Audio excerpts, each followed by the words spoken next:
Hello there, I'm Tim and he's John and this is How to Murder Time, a podcast about games and things. Hello. Watcher. Another week, more games, Hooray. more stuff, less stuff, more games. Whatever, I don't know, yeah. No, it's relatively quiet again still. Mind you, I played some stuff, so I shall talk about some games. Because I think there was a bit of a departure from the usual script last time. Can we just cover this slight? Yeah, there was actually a larger gap between the last episode and this episode. I don't know. But here we go. What happened shortly after you recorded that, saying how you were doing exercise and it was all going great? Well, in a staggeringly laser-guided delivery of express hubris, basically about an hour after I finished recording that podcast going on about how awesome exercise was and how I was totally nailing it, something in my back went ping and then I couldn't stand up and walk straight for about 2 weeks. So remember, kids, don't do exercise. Well, there you go. I'm sure the takeaway lesson from this is that doing exercise will kill you. Yeah. So don't do any at all. No, I'm all right. I don't know. It wasn't even... I suppose it has to have been related to the running because that's the only physical thing I've been doing differently. You've been getting older. I suppose I've been getting older. Yeah, that too. Yeah, just something in the small of my back just made a sort of a pain thing. And then I found I couldn't stand up straight upright without hobbling like an old man for quite a while. And then it was exacerbated by... Basically, it was all right, it was getting better, but then every time I'd sit down at a desk, i.e. my computer desk at home or my computer desk at work, for any extended period of time, it would make it worse and more achy. And I was doing all sorts of comedy hobbling around the office and stuff, and everyone was being all concerned and asking me stuff, and I was having to explain how I did it to myself with too much exercise. I suppose that's the importance of warming up and warming down. I think I probably didn't warm up correctly during one of my runs, my most recent one or something like that. It happens. I'm not letting it put me off though. That might and ordinarily make people think, oh, sod that, I'm not going to do that anymore. But no, I've had 2 weeks away of not doing running, and now I'm basically back to where I was. So I shall just drop back a week on the 9-week schedule and start again, carry on, see how we go. And if I break me back again, then I'll know that there's probably a correlation or some sort of pattern or some sort of science I've done there. But yes, so there we go. So you're looking very smug. Why don't you start with some other stuff? I should be looking smug because I did my knee in shortly after. Well, quite. There we go. Yeah, neither of us is the winner here, really. So should I start with a game? Go on, then. What game have you played? I'm going to start with Total Warhammer War. Total Hammer War. Yeah, excellent. Which is Warhammer Total War because you've got to keep both names right, otherwise it's not wrong. And so it really feels... They're not the boss of me, I'll call it Total Warhammer. Yeah, which is, of course, Creative Assembly's Total War game set in the currently non-existent Warhammer universe. I've heard so much about this for so long and even seen it at shows and things that I thought... shows and things, like I go to lots. Happened to be at the one thing I went to in the last 5 years. I'm surprised it's only just come out, to be honest. Well, it's a couple of weeks ago, but no, it finally came out. And you know what? Yeah, it's really good. Okay, it's probably. I've been hearing mixed things about it on the old Mumble chat there amongst the various friends who've tried it, but it's probably the most accessible Total War game for a long time. I bounced off the original Total War completely, but it may be lacking in a certain amount of depth. Okay. Also, it has the caveat, which is it is based on Warhammer Fantasy, so it is a little bit constrained by that universe, which is a sort of weird mishmash showcase that basically exists to chain various fantasy army types together in some kind of coherent battlefield. Yes, it's the old world, isn't it? Which is a sort of very obvious sort of pastiche of our Earth, set like in the 100 Years War type era. Yeah, similar sorts of nations and things. Well, it changes. Some things are a lot more primitive than other things. Yeah. Where some of them actually are quite high tech, depending on which race it is. But yeah, it's basically the old world is the X universe for the X game of Warhammer. This is a game that they've basically mothballed themselves, isn't it? Yeah, this is a game which was in development and then Games Workshop went away and killed the game it was based on. Yes, but they went ahead and did it anyway. So I suppose Total Warhammer is probably your best bet for getting any kind of Warhammer fantasy battle action going forward from here. Well, sort of, but there's an awful lot of people releasing fantasy battle-based stuff and not a lot of people releasing Sigmar-based games at the moment. And I think that might say something to Games Workshop. So they've gotten rid of Warhammer Fantasy Battle and they've trotted out this Age of Sigmar thing, which is basically about angels and demons having massive battles. Sort of. I don't know. Yeah, I don't really understand. It's more about more free-form army building where you can just use whatever models you've got. There's no points values. Okay. So you just basically say, Sounds like a balancing nightmare. Oh, it is. And it's a lot simpler, which is not necessarily a bad thing, because the original game was overly complicated. Depends what you're looking for. But yeah, it's not beloved, put it that way. But then again, Warhammer Fantasy Battle was selling so badly by the time they canned it that that wasn't particularly loved by the general populace. Anyway, there's a lot of people who were very invested in it, of course. Well, had large armies, which then suddenly weren't quite as useful or. Be a shame. Well, but then no one's taking their models away. No one's taking their rule books away. Presumably, they can just agree on a particular edition of a past incarnation of it, 4th edition or whatever, and then just carry on playing. That's what a lot of people on the internet say. Yeah. It's not up to Games Workshop. You got the stuff, you got the rules. You can play any way you like.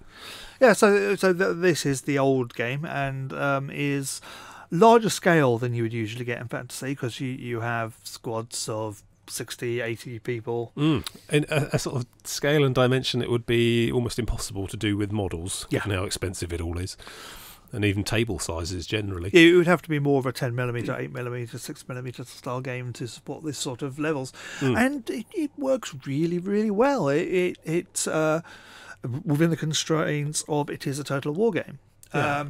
It's basically is a rock paper scissors game where you're selecting units and telling them to go and attack the right units. That was it. That was what sort of threw me out of Total War in the first place. Was this quite? It became quite quickly and quite obvious and very telegraphed. Tutorial tips tell you about all this stuff, but that you were basically having to play paper scissors stone the whole way through, and it just irritated me really. I thought, oh no, I've got the wrong unit here. I'm supposed to use this tool to open that door. Yeah, it's a lot less of that than the others were. It wasn't so much war game as point and click adventure. It was so in some parts, because it became such a sort of rote, here are the rules, you must follow them, this is the tool to use to get this job done, and so on. And I just sort of rebelled from it a bit. I really liked the overmap bit, but then I suppose I was probably looking for a game of Civilization that it really wasn't. It sort of tricks you at that early stage, because you have this massive map of Europe and there are all your senators and stuff giving you advice, and you're moving people around on that map, and you think, oh, that's quite cool. You're moving your armies around, you're building buildings within cities and maintaining the cities. But the nuts and bolts of the game, the core of it, is the actual tactical combat.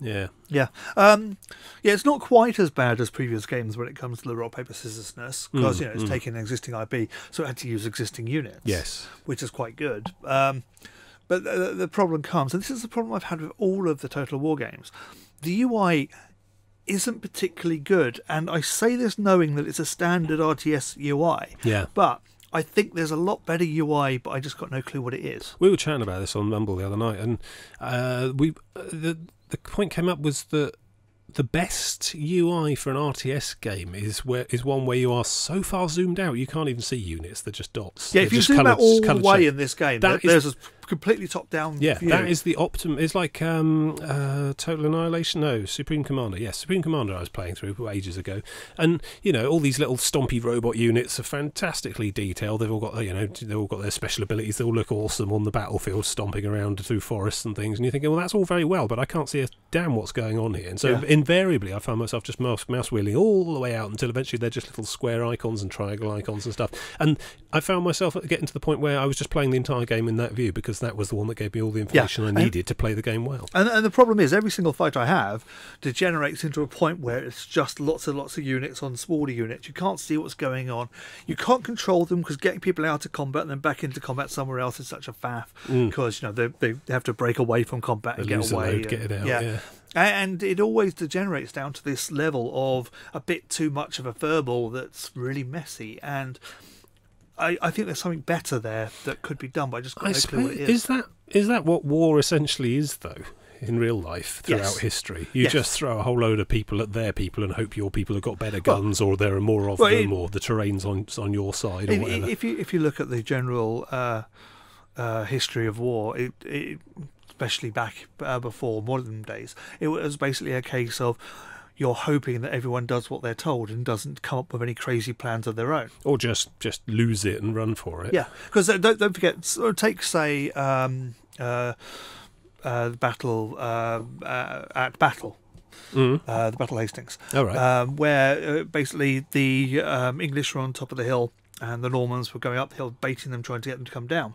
And it wasn't until the people on the top, one of the squads, well, one of the commanders thought, actually, we're winning this now, we can chase them, but it was an obvious bait, and then it started going pear-shaped. Yeah, so I suppose a history of warfare is a history of somehow one general trying to command, literally direct the actions of thousands of people, with which is almost no impossible. form of communications. Well, yeah. I mean, in modern era, you get more precise communications, but there's still, the individual soldier's own willpower involved. Yeah.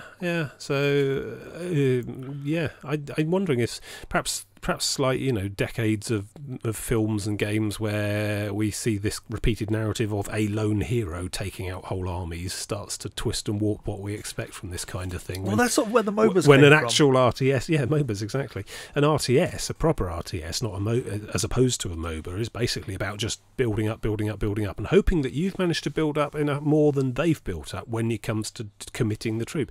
The pattern of my RTS playing throughout the whole history of the genre has basically been that. It's the spend time building up and then picking the precise correct moment to launch the stuff you've built up at the stuff they've built up. And if they've built more up in the time than you were built up, you're going to lose. And if you've built more up than they've built up, you're going to win. Yeah. And that point of no return, that is definitely a point where you save the game. But it is a point of no return. You throw everything you got at them and you win or you lose. And, so many games like that. Might and Magic, Heroes of Might and Magic's a bad one for that. Where you're basically building up troops in cities and then marching them across the map to attack stuff. If you've messed up your calculations, or even worse, have no idea of your enemy's strength, then it's just a dice roll at the end of the day. Yeah. Don't like it. Really, it's fun though, and it works. But what invariably happens is that if you have a game based on that kind of warfare, and it's a single-player game against a computer, then the computer opponent has to be very carefully calibrated to only have so many troops at certain points during this campaign. True. Otherwise, if they just launch off the blocks with the same tools and same speed as you, then it's at best it's going to be a 50-50 chance that you'll win. Otherwise, it's going to massively out-optimize you because it's a computer and you're not, and it will just crush you every time. Yeah. So it's just it's a strange thing, strange genre. I can see why it's not hugely popular. There are some things about it as well which I don't like. Yeah, back to Total War.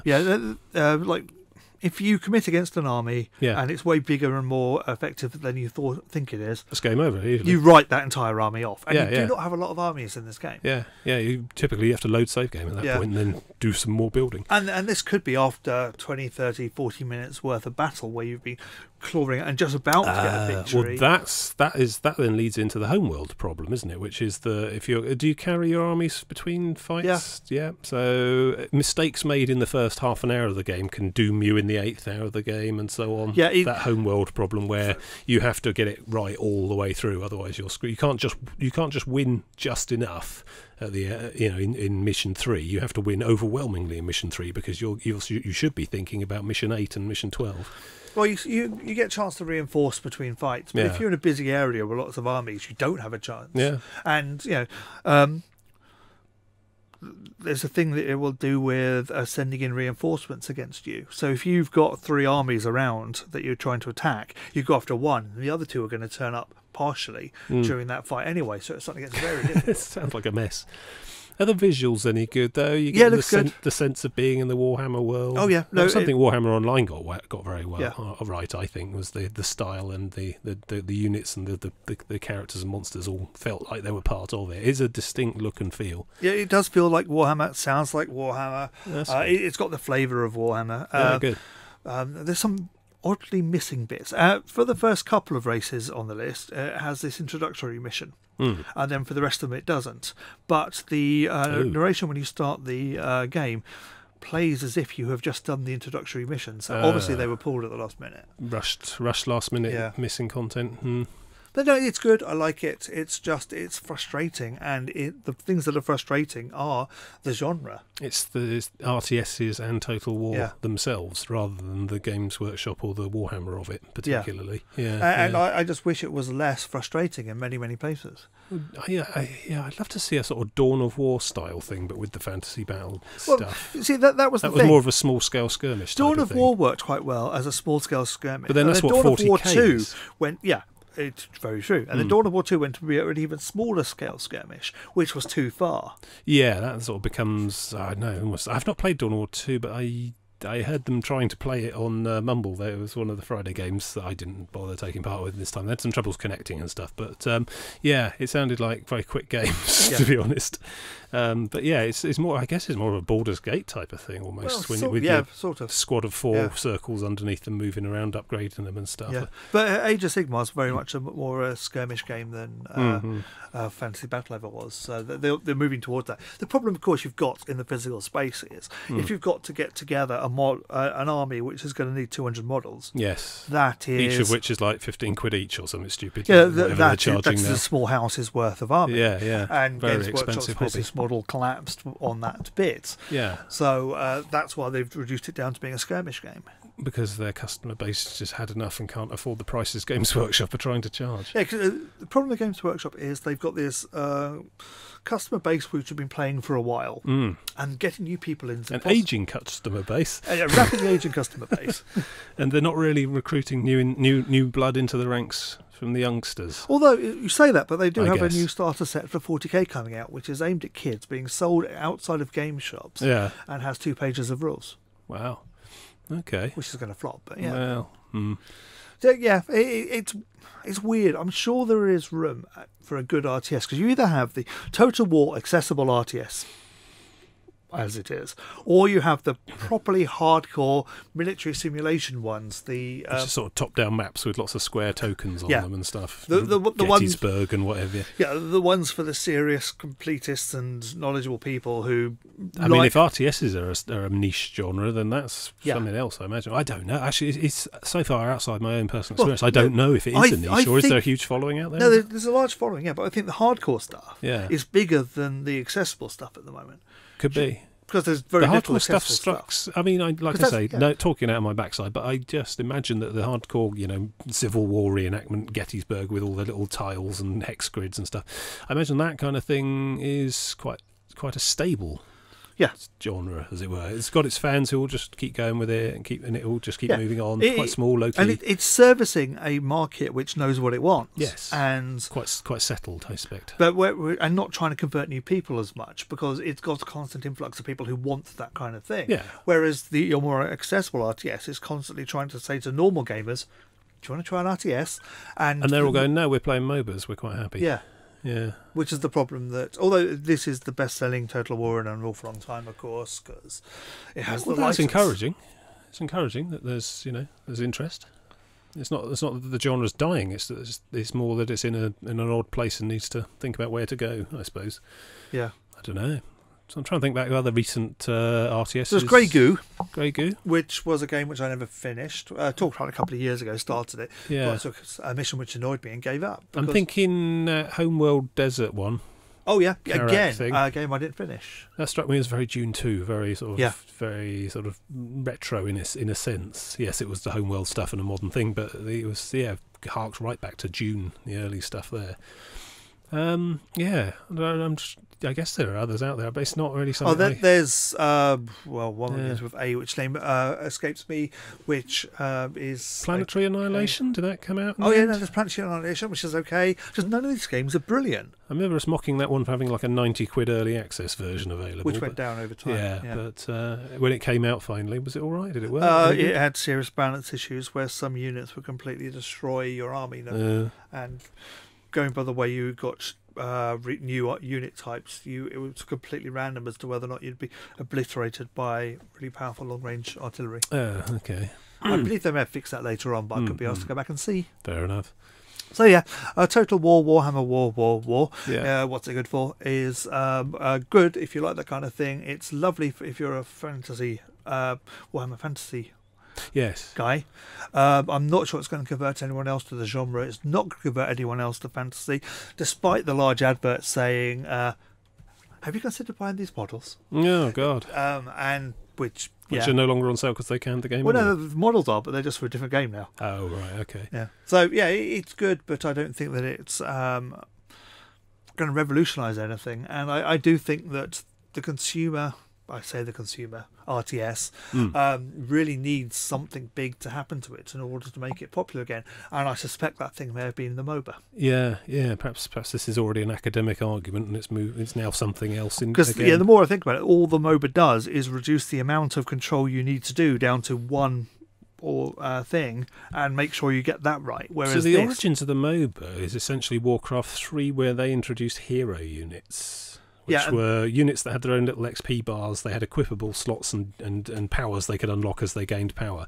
And you would basically, that'd be Arthas and all these heroes from the Warcraft world, and you'd basically steer them around like mega units in a normal RTS game, and they would be capable of single-handedly tipping a battle or changing it entirely, whilst the grunts just sort of charged forward in waves and died and stuff. Yeah, and then that's just become essentially codified in what the MOBA then now Warcraft is. and StarCraft got modded. Yeah, was that Dota was a mod? And that's where the MOBA came from. Yeah, and it turns out that actually most RTS fans don't give a toss about building up massive bases or building out waves and waves of disposable units when you can just super power up a single unit. I disagree, because I really like building up the massive base, and don't like the micromanaging the combat. You're not really a MOBA fan. No. So I reckon there's still a market for that, but then again, that's turned into tower defense, maybe. That's tower defense, absolutely.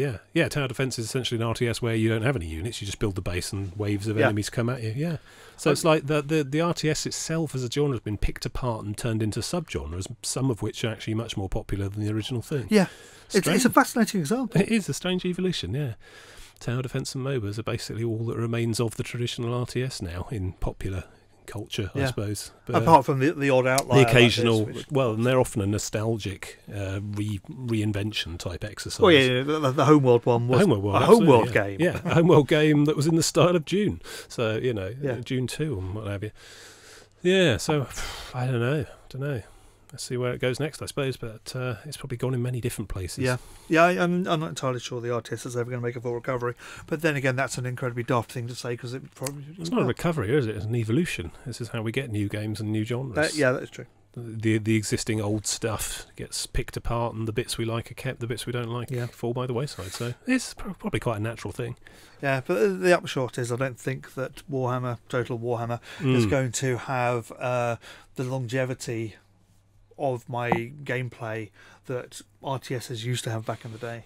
Because essentially it's a relic of a bygone era, I suppose. Yeah. Even though I've got other rebooted relics to play instead. Yeah, fair enough.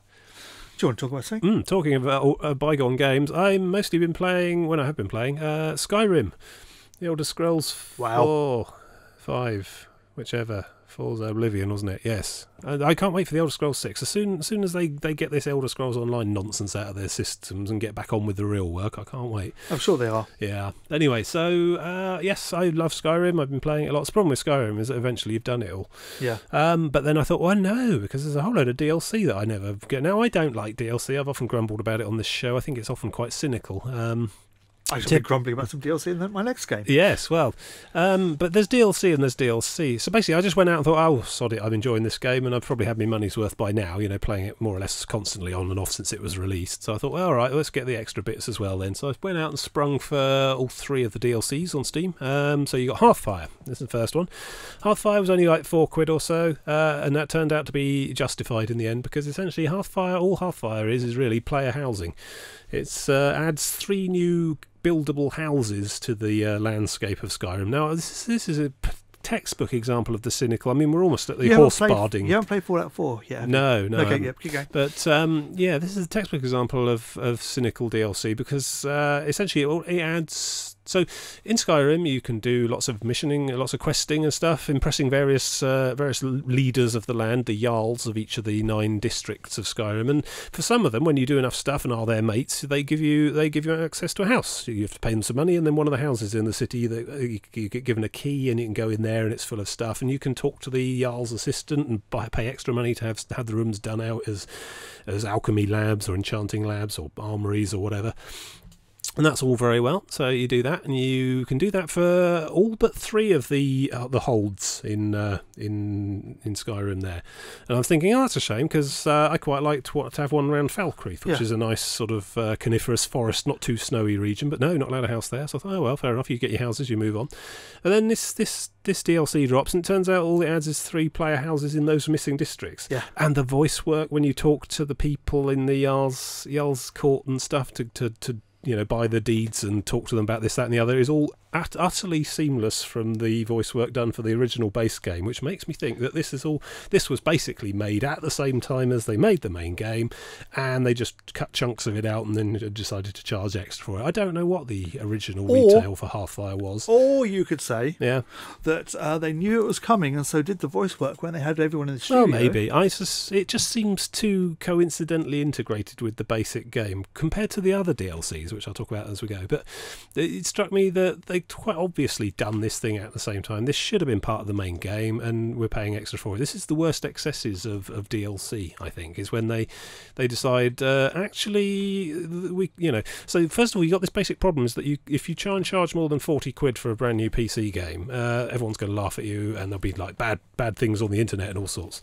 But you've done a lot of work and you want more money. So how do you do that? Well, you cut a load of it out, and then because no one really knows what the original game was supposed to have had until you've actually launched it. So you cut a load of it out, put it into a separate bit, and then you sell that separate bit for another 20 quid in about 6 or 3 months' time.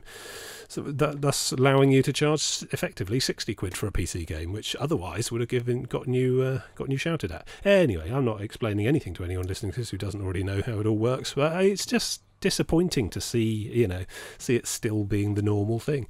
Do you want all of this game? Are you enjoying it so that you want the entire experience? Well, that's going to cost you 150 quid. It's like, oh, okay, I might as well buy a lifetime MMO subscription, whatever. But that's the way things are done. But I suppose it's value and price are very subjective things. I suppose I felt it was worth it, so I went out and bought all these DLCs. Anyway, this late in the day, it was just my usual way of approaching this stuff. The Hearthfire one was only 4 quid or so I thought, oh, right, that seems probably fair. So yeah, there's a few extra bits and pieces. You can upgrade, you build your house in sections, you have to go off and find lots of materials. All those lumber yards around the place, you actually get to talk to them and buy lumber, and it gets delivered to the site of your place, and then that's part of the materials. And it's all done through the blacksmithing interface. It's like you're building cupboards or south solars or greenhouses or towers or whatever. There are 3 different houses. Presumably you can own them all. That's usually the way it works in these Elder Scroll games. You get to do everything. I've been working on one, built it up. It's quite nice, I mean, I'm not really that into the sort of homemaking, role-playing, wandering around my little house in those games. Mostly in your single-player game. In my single-player game, yeah. I'm mostly out there slaying dragons, as you do. But it's a nice touch. It's interesting enough. I'm probably just working towards completing all the houses so that I can tick off the achievement, and then that's that really. I probably won't even go near them again. But it's nice to have somewhere to dump all the relics you keep digging out of these tombs all the time. I don't really want to sell them because that's irresponsible. What if someone who isn't a hero gets hold of one of these relics and hurts themselves? Yeah. So yeah, there's that. So then you got the there's Dragonborn and Dawnguard. Dawnguard was the first one, so I got that. That one's a more full price thing. I think that's still about 15 quid, 20 quid or so, something like that at the moment. That is essentially whole new content, whole new storyline. It's I imagine worth it. You get enough content there that it seems like you've got your money's worth. It adds all of a sudden 2 massive castles appear on the overmap that weren't there last night. That happens a lot. Yeah, exactly. There's one right up in the top left corner, out in the snowy seas, Castle Volkiar, which is a big sinister place full of vampires. And then there's the Castle Dawnguard, which is out in the lower right corner, and that's a bastion of vampire hunting goodness and stuff. And so almost immediately you find yourself drawn into this storyline involving the reformation of the Dawnguard, who are an order of ancient vampire hunters, and there's a whole little faction. They're basically like the Mages Guild or the Fighters Guild, a whole other faction there you can go and do mission lines for. Big long quest involving a vampire lord that no one had ever heard of before you applied the DLC, and he suddenly wants to, as I understand it, his big master evil plan is to extinguish the sun, which shows... That works for vampires, temporarily. I don't know. It's a short-term plan, really. Well, eventually the world will just freeze to death and there'll be nothing to feed on. Yeah, so he's not thinking this through, really. Plus, I don't think he has a real grasp of the orbital mechanics and sheer stellar physics involved. But it's Skyrim. Well, there's probably an Elder Scroll for that. So you starting to rebuild this ancient order of vampire hunters, and meanwhile there's this vampire count, and right away you get sort of captured or brought before the vampire count for some reason or another right at the start, and get given the option of joining the vampires or joining the Dawn Guard. You start as a sort of joining the Dawn Guard thing as the main hook to get into it, and then almost immediately you're given the opportunity to bunk off and join the other side and become a vampire. And it's clear they really want you to do this, because all the loading screen tips are talking about the new cool super vampire powers and this, that, and the other. And right. So I hate vampires. To me, vampires to me are very much like Nazis are to Indiana Jones. I just get sick of them everywhere in popular culture. Oh, vampires are so cool. They're so mysterious. They're what we'd really want to be. No, vampires are rubbish. I hate them. And so I immediately said no, and then basically went off and joined the Dawn Guard. And I thought, great, this is an order of people who are basically about killing vampires whenever they see them with extreme prejudice. And I thought, that's fantastic. That suits me right down to the ground. I'm going to enjoy this romp. And then about 2 steps into the storyline, you're immediately saddled with a sassy vampire princess, buddy cop type partner sidekick. And she's like wanting to stop the evil vampire lord from putting the sun out for some reason or something, and so you end up, and I was picking every dialogue option I could in the hope that it would allow me to just stake her through the heart as soon as she appeared, but no, nothing. And it's clear they want you to like this girl, and they want you to follow around, and then they want you to agonise about the difficult moral choices, and I'm thinking, no, cut her head off, and it won't let me, which is annoying. She's got the classic Elder Scrolls important NPC protection. She can't actually be killed. Even I have her following me around when dragons are attacking and stuff, so and she's there being blasted full in the face with flames. No, she just like crouches down and waits for me to finish it off. I lost Lydia once, knowing full well that she's going to live out her life wherever I'd lost her, and no chance of death, roaming the world forever. Following the main story, when you get to Balgroth, the first Jarl there, and you do his favours, and he says, yes, you can. I'm going to appoint the housecarl to you, and yeah, now you can buy property. And I immediately drop everything I can do and immediately try and raise 5,000 gold pieces so I can buy the house, so I can have somewhere to dump Lydia, so that she leaves me the hell alone. I always play Skyrim single player, literally single player. I mean, Lydia's nice if you're not that great at it, or you've picked some weird skill combo that's not very good at fighting dragons. I make her carry stuff. Yeah, she can carry stuff as well, but on the whole, I just don't like having someone following me around the whole time. It's like becomes a massive escort mission all the time. Anyway, so yeah, I'm on this big sort of vampire hunting storyline thing, and it's quite good. There's new content there. They're clearly very proud of their you can be a vampire and look at the superpowers you get. Basically, apparently, when you become a vampire, there's a whole perk tree that you sort of work your way up and earn perks by feeding on the living, and you can actually turn into a vampire, sort of vampire lord form, which gives you like innate health drain attack in one hand and a raised corpse in the other hand, and pushing the dragon shout button makes you turn into a cloud of bats and fly across the stuff. And it's like they've just totally someone at Bethesda's totally into vampires, and they're really awesome, dude. We're going to make vampires. And I just thought, oh god. So I'm relishing the opportunity to murder them whenever I come across them. Yeah. Trouble is, this expansion adds to the general problem. So if you're anywhere into the main story on Skyrim, which essentially is about dragons turning up out of nowhere and attacking the land, literally physically, this isn't just a background story point, they do physically turn up. They're like helicopter gunships, and they're an absolute bastard to bring down with a dagger, and they just randomly attack you every so often when you fast travel from one place to another or go in or out of a door. There's a chance a dragon will appear and just start torching everything around you, and you have to deal with it. And that sort of lends a certain narrative urgency to you getting on with the main story, which is totally not what Skyrim or any Bethesda game is about for me. No. Those games are about going off and pottering around and doing things at my own pace. So I get quite irritated by the constant dragon attacks every so often. But they increment your power-ups, your dragon shouts go up when you deal with them and stuff. And that's fine, you sort of learn to live with it. But Dawn Guard then adds vampire attacks to that as well. So as well as the dragons, there's a chance that 2 or 3 vampires will turn up and just start health draining you and raising corpses around and trying to wail on you with spells and quite powerful weaponry and stuff. So you got 2 of these things going on at the same time now. And then, of course, when you add the third one, there's more stuff happens as well. Anyway, so it becomes, the more DLC you add and the more unresolved, I don't even think it stops when you resolve the storylines as well. I think once you complete the main Skyrim story, you still get random dragon attacks every now and then because it assumes you need power-ups, you need souls to do the powering up with. Anyway, so it's getting really quite hectic every time I travel from one place to another. There's like a 1 in 3 chance a dragon attack, 1 in 3 chance a group of vampires will jump me, and I think something else goes wrong with the other bit as well. So yeah, that gets a bit irritating. But yeah, I'm working my way through. There's a new crossbow weapon. You get that with the Dawn Guard. I haven't tried it really. I'm using a one-handed double dual wieldy type character at the moment, so I'm not really doing ranged. But that seems interesting. You can hire armoured trolls as combat pets. The Dawn Guard offer you that. So there's bits and pieces that you get if you join the anti-vampire faction as well. There's stuff for you there as well. But it's clearly been written by people who think vampires are cool, and personally I don't think they could be more wrong. My personal favourite interpretation of vampires is China Mayville in the Scar. There's a character in there who's like a vampire lord who's fled from the City of the Dead, and the City of the Dead, the vampires are regarded as pitiful junkies by the actual proper undead because of their debasing addiction, and even the cattle are above the vampires in that society. It's a city run by liches, proper dead. It's like in Buffy where the vampires are looked down on because they're tainted by humans. It's just yeah, exactly. Vampires are not to be aspired to. God. Anyway, so there's that. I like that. I think, apart from my own personal disagreements with the narrative direction of it all, it does seem like a solid amount of content and does open up the game, add more stuff.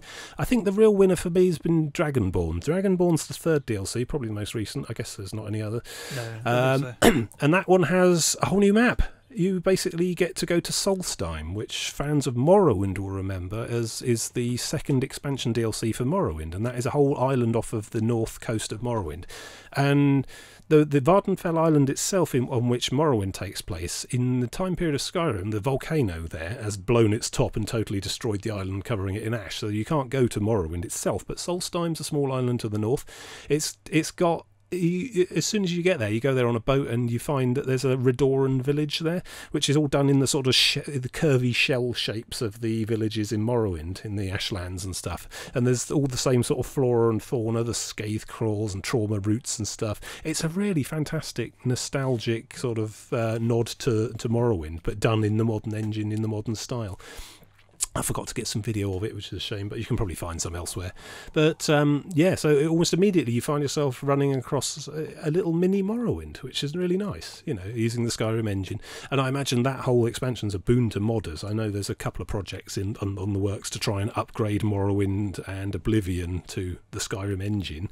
So I imagine just the sheer art assets available in these mod packs will help them immensely. But so you find yourself drawn into a bit of a plot there where there's all of the people in the town and the local village and stuff having these sort of waking dreams and they can't remember what they were doing, and they're actually building these weird sinister monuments and temples whilst in a sort of hypnotic trance. And there's this cult cult of a chap called Mirek who are sort of commanding them in their sleep to build these giant edifices and temples for some sinister purpose, and you get drawn into trying to understand and work out and thwart all that. And there's a whole new map there. There's whole new dungeons and all sorts of stuff off that map. That you go on this little boat trip. You can ferry between 2 boat places, and a whole new overland map with about 30 or 40 new dungeons or caves or ruins or whatever to go wandering around in, and a big old plot that goes with that as well. There's the Stalrim stuff that folks might remember from the Blood Moon expansion of Morrowind, which is basically a kind of magical enchanted ice that you can make armour and weapons out of. So there's all sorts of stuff to do with that. There's Telvanni mushroom trees. I was quite pleased to see that. There's a little set of those on the one corner. I'm not that far into that one, but that really does, I think, to be honest, I think that is definitely the most worthwhile spend if you're going to involve yourself in DLC at all on the Skyrim front there. Or just get the one that's got them all in. There's probably a Game of the Year edition coming or already there or something. It's been out for I about 5 imagine years. most people probably don't have that because they went and bought Skyrim right at the start, though, because it was awesome.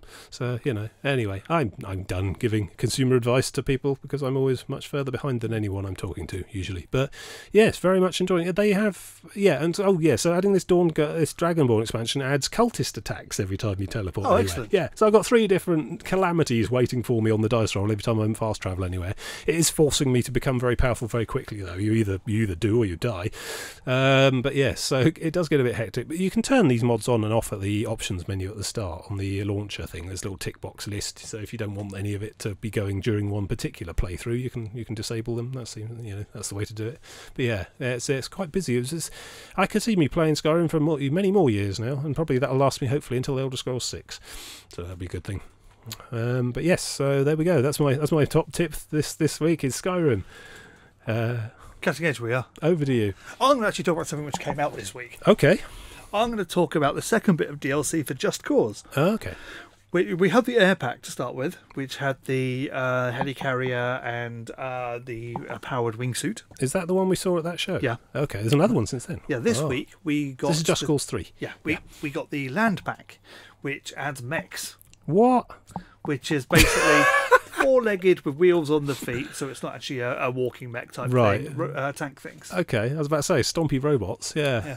And they basically have, they have autocannon, nice weapon. Uh-huh. They also have a force push thing, which can blast things away, and they also have a force pull, force push thing, where they can pick stuff up using Bavarian magic and throw it. Right. Why not? Yeah. Okay. These things are very, very underwhelming, and I completely ignore them. The problem is, and this is a very common problem in these games, especially in Just Cause. Also, Saints Row had the same problem. I was about to say this sounds like the bonkers transition from Saints Row 3 to 4, where they've just given up any pretense of it being any kind of serious, and they're just throwing any sort of crazy in they want. Why are you getting a vehicle? It slows you down. I can take out everything faster when I'm not in the stupid. Well, it's particularly once with the whole parachute and grappling hook combo. Once you got the hang and the flow of that. And the wingsuit now. The wingsuit, which lets you literally fly. The powered wingsuit. So it's a jetpack as well. Yeah, exactly. It's the Saints Row 4 problem. I didn't get in a single vehicle in Saints Row 4 except for the steal some vehicles missions. Yeah. Why bother? Yeah, so it's added a vehicle which really is a little bit pointless. You're never going to use outside of the DLC in the missions and challenges that you're given. Yeah. It does add a small new island. Okay. Which has... Do we like content? We like new maps. Which has new some adventures. new takeovers on it. Okay. Which is cool. Yeah. But I sort of did that in a couple of hours. Yeah. So very small. And it has 2 missions. And I'm not sold. I haven't finished it yet.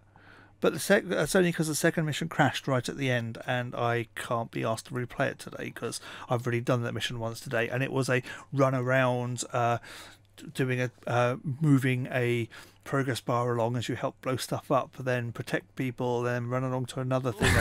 And I just can't be asked. It's not very good. I'm going to say that. Yeah. And it crashed, so it's buggy still. Oh right, well that doesn't help if it's already an underwhelming product that actually crashes lots. Yeah. So was the air pack any good? Was that worth? It added a rather large air area. Yeah. But again, same problem. How much were these? Were these 20 quid? I can't remember how much they were. 15, 20 quid, I suppose. The usual sort of price for this kind of thing. It doesn't sound worth it. This is the thing. This is the thing with DLC. We got these wildly varying ideas of how much you should get and how good it should be and how long it should take. Yeah, because this is adding nothing to the main game. Although if they do add anything of any substance, then people just say it's cut out from the main game. Yeah. But this in the same week, of course, where The Witcher Witcher 3 releases a bit of DLC which is bigger than most other games. So. The contrast there is slightly large. There is no sort of standard understanding. Well, I don't suppose there's much of a standard understanding of what a full-priced game should consist of either, really. I mean, then we always call out ones that aren't very good versus ones that are great value for money. So DLC is probably no different. I'm just getting to the point where I'm not buying DLC for games, apart from a couple of cases, because it's never I normally worth don't. it. Yeah, I mean, I've played so much Skyrim and enjoyed so much Skyrim, and I was starting to wear it thin. So I thought, if there's some new stuff out there, and there are a lot of player mods out there as well. But I just have a certain lack of faith in the ability of the average fan to put together balanced and well written content. You know, there's an awful lot of chaff to get through till you find the good stuff plot wise. Whereas if you're buying stuff from the people who made the original experience, you've got at least some kind of basis to assume it's going to be of a similar consistency. It's not always the case. The writing in this is very consistent with the writing of Just Cause. Fair enough. DLC. Yeah. So I'm really unimpressed by this DLC. And so don't bother, don't you think? No, it's not enhanced your enjoyment of what the base game was. Has it? The Sky one gives you the wingsuit, which definitely makes the game a lot easier for when you're doing stuff, because it just means you move around. I always got on all right with the parachute and grappling hook. Yeah, but this is from the second game. This is a lot quicker though. Well, yeah, but it's about enjoying the journey, the scenery. Plus, you could always just extract with the helicopter and drop on somewhere else. Yeah, and this one, as far as I can tell, doesn't add anything of any real comedy vehicles and a few more bases to blow up. It's two types of mech. Bunch of new challenges, which are basically in the mech, can you blow stuff up? Well, yeah. And and a tiny island, which you'll finish in an afternoon. So yeah, it does not feel like it's really worth it. Well, there we go then. Yeah. So avoid. Okay, cool. I also been playing Minecraft. You surprised me. Yes, this is the regrowth series that you may have seen on other bits of YouTube. But basically, please go watch it. I've been sort of really drawn into that now because I had this big frenzied brainwave of all sorts of cool ideas of things. Because basically, I'd largely ignored all the technological mods and things in this thing. I've been quite happy growing my little flowers or just planting grass or whatever. But I've started to pick up an interest in some of these like transport pipes and BC transport pipes and what's the other thing? Kinetic pipes. Yeah, there's an episode coming up in the next week or two. I discovered this thing called an AE system. Where I'm explaining in patient details what the AE system's for and what it can do with crafting, and here's all the recipes, and you could hear it clicking during the episode. Yes. So with my newfound understanding of Minecraft engineering type stuff, so I've been trying to work and integrate that into my magical stuff, and I've come up with some truly terrifying ideas and plans and things. I don't want to spoil other specifics because you get to see those in the regrowth series, but I'm just, the modern state of modded Minecraft, a typical mod pack will contain, 140 or so mods, 120 mods? Yeah, there's a vast list of player add-ons to the basic game. Some are several hundred. I mean, I've utterly lost interest in vanilla Minecraft for its own sake. Why would anyone put themselves through that? I need all these mods now. I've become dependent. But many of them I just have never tinkered with, never understood properly, never worked through. That's why the quest books are really useful for that, because they lead you through it in a kind of staged manner that promotes a kind of logical discovery, allowing you to incorporate the things you've learnt already into new things as you go. So having some of the structure there rather than just here are all the mods, go crazy, and I've often been on servers like that and just not known where to start. So it's been good. So yes, I've been spending quite a lot of time. See, I've got this particular. I don't know if we've reached it on the show yet. Has the mana core been on the show? The mana core has been seen. Well, a couple of versions of it anyway. But I got this. It basically runs off explosions. Little blocks of TNT blow up, cause massive damage in a sort of 10-block radius. But if you've got the right kind of magical flower next to it, the flower soaks all that up instead and turns it into mana and turns it into power. Blah blah blah. But it's all about timing, and sometimes the reactor that I built, which essentially runs on bombs. Sometimes it misfires and tends to blow itself to bits. And the bombs return to their normal behaviour. Yes, the bombs don't turn into magic; they just turn into explosion. And so that tends to rip the thing to bits. And this almost always happens around sort of about 1 a.m, and it takes about an hour and a half to rebuild the reactor each time. So I've not been getting a lot of sleep, but I've been coming up with better plans for that, and I've been really getting into that. So yeah, spending a lot of my spare time just working on the regrowth server, doing background tasks, which I then have to explain when we do a regrowth episode. But that's pretty much absorbed most of my gaming time, really, and all my other hobbies and things as well that I've been talking about previously. Yeah. So with your newfound love of technology, pipes are brilliant. Sorting systems, pipes for everything. I noticed you. I rewired all your pipage. Yeah, it was right. Now I understand what it's supposed to do. I can see what a nasty rat's mess your blinking pipe work is. So I went in and started fixing it all. I didn't even know it was wrong until I understood it all. Now you've gone down considerably in my estimation. Yeah. Well, we're going to start a new facility in the next episode we record. A new facility where we can actually lay out everything for the correct pipes. Yeah. Yeah. So now you've got all that sorted. The problem with that is Yeah. everything starts to be all samey. Well, it becomes the basic consistency of a typical Minecraft play experience changes significantly. What I'm finding is that previously it was about building cool things out of blocks, essentially Lego. But then I'm starting to find that once you've got all these tools at your disposal, the automation itself becomes the game. You end up in a sort of gameplay state where you don't just make like 100 stacks of dynamite. You build a farm that can produce dynamite, and then a thing that can auto-create it, and then pipe it and move it to here. And so that basically, you find yourselves. I suppose it's like modern industrial processes the world over. Is that you don't want to hire 100 people to spend a day building things. You want to hire 4 people to spend 50 days to build a machine that can then build hundreds of things continually with no intervention. Yeah. So the automation, the benefits of automation. Anyone in any kind of tech industry will probably see that, and that sort of comes into Minecraft. Yeah, and every mod does solve something in a different way because we've now got 2 different forms of farms. It's turned from a sandbox building creative game look at this cool castle I've built into essentially, do you remember the Impossible Machine? Yes, it's turned into that for me. It's turned into a puzzle game about processes and logic and how can we make this the most clever system we can. And I suppose the real danger becomes is that you lose sight of why you needed 1 million blocks of TNT in the first place. You built this machine that can make 1 million blocks of TNT an hour. Okay, and why? I don't know. Oh, only 1 million. I know you'd upgrade that barrel again. Yeah, the barrel needs to get bigger again, I think. Yeah, but that's all right because my next machine's going to use it at quite a rate, so it'll be good. You know you have to produce at the same rate that we use it, so having the massive stock doesn't help. Oh no, I'll work on that as well. Yeah. But it becomes about processes. It becomes a puzzle game. It's interesting how Minecraft can be so many things to so many people, I think. Which is probably the secret to success. That's why it sold 100 million. Yeah, you see that copies. News in the week. Yeah, 100 million copies. Has any game sold that much? Oh yeah. Okay. Yeah, Tetris has. Can't be many though. You'd imagine that WoW's up close. 100 million copies sold ever. Yeah, maybe. Because that has a high turnover. Yeah. And The Sims has sold quite a few and stuff. But yeah, it's got to be a relatively short list though. I'm sure we could find it if we did the research. I might have poke around. But yeah. GTA 5 has done 67 million. Okay. Or is it 50 something? Yeah. Minecraft is hugely successful. It is. Very compelling.